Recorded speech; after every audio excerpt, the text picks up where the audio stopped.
শোন বগন, যদি আর একদিনও শুনেছি না তুই কাউকে বড় মামি বলে ডাকছিস, তাহলে সেদিনকে তোর এই বাড়িতে লাস্ট দিন, শেষ দিন, বুঝতে পারলি তুই? এই থাকবি এ বাড়িতে আর কথা শুনবি অন্য লোকের, ভালোই তো।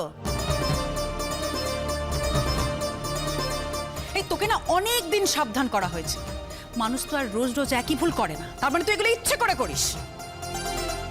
দূর হও, দূর হও আমার চোখের সামনে থেকে। আই বই ধরছে, নিয়ে নাও তোরা, যাও। এই যে মেয়ে, শোনো, বগন দাঁড়া, যাস না, শোন, তুইও শোন। বলছিলাম যে দুদিন পরে না আমার ষষ্ঠী পুজো করার আছে। ছেলের মাকেই তো সেই পুজোটা করতে হয়। তার জন্য যেটা তোমাদেরকে করতে হবে সেটা হলো এই গোটা বাড়িটা, সব কটা ঘর একেবারে পরিষ্কার পরিচ্ছন্ন করতে হবে, যেন কোনো কোণে কোনো ধুলো না থাকে, বুঝলে?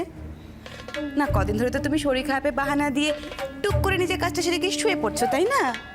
পরিষ্কার করতে পারবে তো? পারবে না কেন শাহানাদি, খুব পারবে।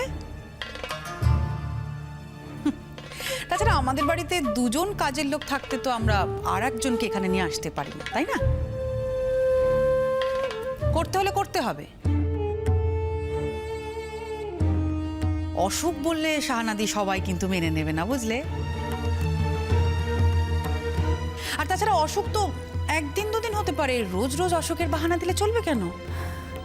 কই কাকিমণি, আমি তো অসুখের বাহানা দিই না। আমার সাধ্য মতন আমি তো সব কিছুই করছি। ওই সব কাজ টাজ হয়ে গেলে একটু ঘরে গিয়ে বিশ্রাম নিচ্ছি, এই আর কি। মুখে মুখে ঠিক কথা বলে যায়,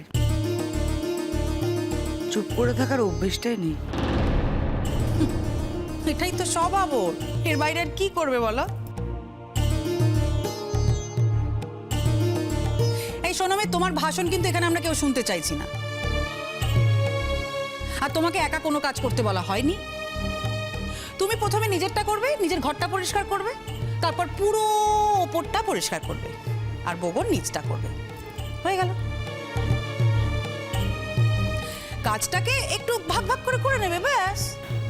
হ্যাঁ হ্যাঁ কাকিমণি, তুমি কোনো চিন্তা করো না। আজকে তো আমার স্নান হয়ে গেছে, আমি কাল সব পরিষ্কার করে দেবো। কিরে বগন,